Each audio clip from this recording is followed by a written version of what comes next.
Hey, hello guys, welcome back to my channel SRA2 Classes. My name is Saurav and आज हम discuss करने वाले chapter 2 के solutions के बारे में। जो चैप्टर 2 कंपोनेंट्स ऑफ फूड जो मैंने आपको पढ़ाया था लास्ट वीडियोस में, तो आज हम उसके सॉल्यूशन के बारे में डिस्कस करेंगे। So let's quickly start with that. And इसमें टोटल आप देख सकते हो 5 क्वेश्चंस है। So we will discuss the solutions of this questions.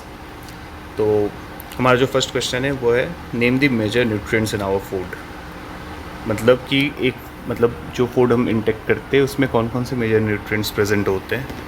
तो ये तो मैंने आपको बताया था, as you know, carbohydrates, proteins, fats, vitamins and minerals. ठीक है, मैं यहाँ पे आपको अंडरलाइन करके दिखाता हूँ। ये देखो, ये सारी चीज़ें यहाँ पे प्रेजेंट होती हैं। Carbohydrates, proteins, fats, vitamins and minerals, these are the 5 major nutrients that are present in our food. In addition, food contains dietary fibers and water, जो कि मैंने आपको बताया था इसके बारे में, which are also needed by our body. हालांकि डाइट्री फाइबर्स एंड वाटर ये जो है ये न्यूट्रिएंट्स से थोड़ा सा इसकी क्वांटिटी कम लगती है हमारी बॉडी के लिए, बट हाँ, this are also very important. So basically ये जो 7 चीज़ें हैं, carbohydrates, proteins, fats, vitamins, minerals, dietary fibres and water, all this things are required for our body. ठीक है, सो आगे बढ़ते हैं क्वेश्चन नंबर 2 की तरफ। Name the following. अब यहाँ पे 4 क्वेश्चन है, इसमें से will have to name the following, जो ये कह रहा है। The first one is the nutrients which mainly give energy to our body. Answer is carbohydrates and fats. तो ये तो हमें पता ही है कि एनर्जी बेसिकली कहाँ से मिलती है, कार्बोहाइड्रेट्स एंड फैट्स। प्रोटीन से हमें एनर्जी नहीं देती। ठीक है, एनर्जी की अगर बात की जाए तो कार्बोहाइड्रेट्स में, आपको याद होगा गाइज कि मैंने बताया था कि कार्बोहाइड्रेट्स में एनर्जी होती है, बट फैट्स में उससे भी ज़्यादा एनर्जी होती है कहीं ना कहीं। ठीक है, तो अब अगर मैं बात करूँ न्यूट्रिएंट्स की, तो the nutrients that are needed for the growth and maintenance of our body, that is proteins. ठीक है, तो अब प्रोटीन्स को मैंने बताया था body building food. Proteins are required. जो फूड्स जिनमें प्रोटीन्स ज़्यादा क्वांटिटी में प्रेजेंट होती है, उन फूड्स को बॉडी बिल्डिंग फूड भी कहा जाता है। So they are basically needed for the growth and maintenance of our body. So those are proteins actually. अब vitamin required for maintaining good eyesight, vitamin A. मतलब मैंने आपको बताया था vitamin A is very much required to maintain good eyesight. ठीक है, क्योंकि आपको अगर विटामिन ए की कमी हो जाती है हमारे शरीर में, तो उससे क्या होता है कि फिर हमारी बॉडी में विटामिन ए की डिफिशिएंसी के चलते आई प्रॉब्लम्स आनी शुरू हो जाती है। मतलब ब्लाइंडनेस कह सकते हो आप, या फिर पार्शियल ब्लाइंडनेस। ठीक है, नाइट ब्लाइंडनेस जिसको कहते हैं। तो विटामिन ए की ज़रूरत पड़ती है। विटामिन सी, विटामिन बी की ज़रूरत नहीं पड़ती to maintain good eyesight. अब the last one is a mineral that is required for keeping our bones healthy. जैसे कि मैंने आपको बताया था कैल्शियम। जैसे कैल्शियम किस में मिलता है, like you can get calcium in milk. ठीक है, सबसे बेस्ट एग्जांपल है मिल्क। तो to keep our bones healthy, तो बोन्स को हेल्दी रखने के लिए calcium is required. So that is also a mineral. तो आई गेस आपको कोई डाउट नहीं होगा क्वेश्चन नंबर 2 में। I guess it's clear for you. So आगे बढ़ते हैं। एंड क्वेश्चन 3 में you can see it's asking name two foods each rich in fats, starch, dietary fibre, protein. अब हमें कोई ऐसे 2 फूड्स का नाम लेना है, नाम बताना है यहाँ पे, जिसमें कि fats, starch, dietary fibre and protein इसमें मतलब पाए जाते हो। ठीक है, तो पहले बात करते हैं फैट्स की।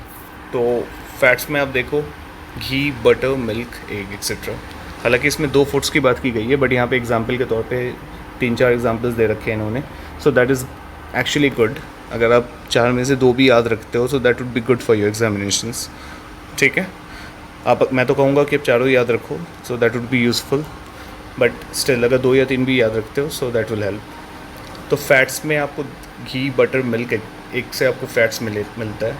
ठीक है, this are the foods that are helpful to get fats in our body. Starch किस में पाए जाते हैं? Potatoes, sugar, rice. ये आपको पता है, कार्बोहाइड्रेट्स बेसिकली, जिसके बारे में हमने बात की थी ये चैप्टर पढ़ते वक्त। डाइट्री फाइबर वेजिटेबल्स में पाए जाते हैं, फ्रेश फ्रूट्स। अब डाइट्री फाइबर है क्या? याद करो गाइज, मैंने आपको बताया था dietary fibre is basically a roughage. ये रफेज बेसिकली पाई जाती है वेजिटेबल्स में, फ्रेश फ्रूट्स में, ठीक है। So dietary fibre is found in vegetables and fresh fruits. And protein का तो मैंने कई बार एग्जांपल दिया है गाइस, पनीर हो गया, दाल हो गया, बट यहाँ पे मिल्क, बीन्स, एग, चीज़, इन सारी चीज़ों में प्रोटीन्स, कोई भी नॉन वेज आइटम्स जैसे मीट हो गई, इन सब में प्रोटीन पाई जाती है। सो गाइस ये बहुत इंपॉर्टेंट है, इसको बिल्कुल याद रखना, ठीक है। सो क्वेश्चन नंबर 3 आपका कंप्लीट है। इसमें आप कोई भी 2 या 3 एग्जाम्पल्स याद रखो, so that will definitely help. Okay, now let's move further with question number 4। अब यहाँ पे take the statements that are correct. अब एक तरीके से ये ट्रू एंड फॉल्स वाली बात है, but you have to see which statements are correct, which are not. So starting with the number 1, by eating rice alone we can fulfill nutritional requirement of our body। अब guys आप खुद सोचो कि सिर्फ rice खाने से क्या पूरी न्यूट्रिशनल रिक्वायरमेंट जो होती है हमारी बॉडी की वो फुलफ़िल होगी? कभी नहीं होगी ना, because we need proteins, we need minerals, we need vitamins as well. So इसलिए इसका आंसर जो है इन्होंने क्रॉस किया है, लाइक मतलब ये टिक नहीं लगेगा यहाँ पे, will be, it is incorrect, ठीक है।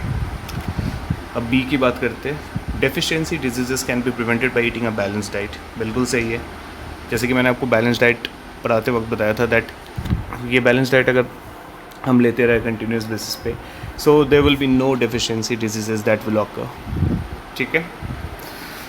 Balance diet for the body should contain a variety of food items. ये सी, क्वेश्चन नंबर सी की बात कर रहा हूँ। तो ये क्या है? बिल्कुल सही है, बैलेंस डाइट जो है हमारी बॉडी के लिए, उसमें variety of food items include होती है which contains carbohydrates, vitamins, minerals, protein, roughage etcetera, ठीक है। So this is also a correct statement.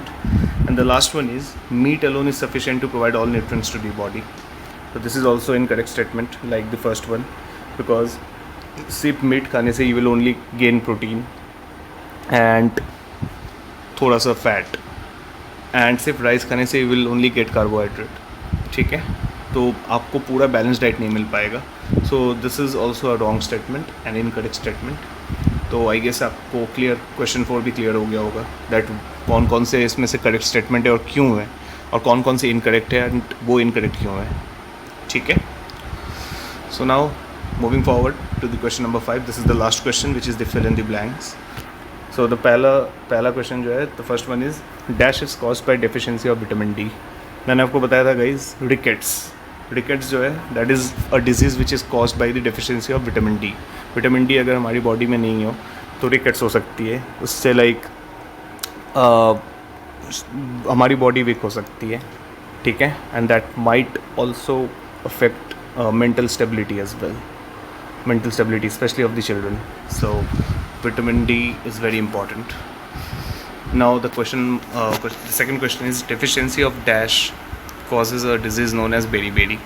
beriberi एक ऐसी डिजीज़ है जो कि मैंने बताया था जब विटामिन बी की ज़रूरत पड़ती है। हालांकि यहाँ पे B1 दे रखा है इन्होंने, ठीक है, मैं यहाँ पे मार्क कर देता हूँ, vitamin B1 that is required, ठीक है, in order to beat this disease which known as beriberi, ठीक है। अब now deficiency of vitamin C causes a disease known as scurvy। अब स्कर्वी एक ऐसी डिजीज़ है जो विटामिन सी की कमी में होती है। लाइक विटामिन सी मैंने आपको बताया था लेमन्स में, आंवला में, ठीक है, ऐसे फ्रूट्स में, स्पेशली नींबू जो होती है उसमें विटामिन सी होता है, विटामिन सी पाई जाती है। तो इसमें अगर विटामिन सी की कमी हो हमारी बॉडी में, so that will cause scurvy. And the last one is night blindness is cause due to deficiency of dash in our food। Definitely night blindness is caused due to blindness of vitamin A, क्योंकि vitamin A अगर हमारी body में नहीं होगा तो फिर night blindness हो या फिर पार्शियल ब्लाइंडनेस हो, ओके। तो ये मतलब विटामिन ए की कमी की वजह से होता है, ठीक है। तो ये बेसिकली चीज़ें जो है आपको याद रखनी है, जो सबसे मोस्ट इम्पॉर्टेंट पार्ट है इस चैप्टर में, that is about carbohydrate, starch, fats, proteins, जो बेसिकली बैलेंस डाइट है वो, and the diseases that are being caused due to the deficiency of this nutrients. So this is basically all about this chapter. So I hope guys आपको ये chapter clear हो गया हो। अगर कोई doubt हो तो आप कमेंट करके बता सकते हो मुझे। एंड अगली मिलते हैं अगली वीडियो में. नेक्स्ट वीडियो में will discuss about some other things. Will jump on to the chapter number 3. So उससे पहले आप इस चैनल को please like, share and subscribe जरूर कर दीजिए. And till then, stay tuned, stay happy, and we'll meet into our next video. Thank you. Bye bye. Take care.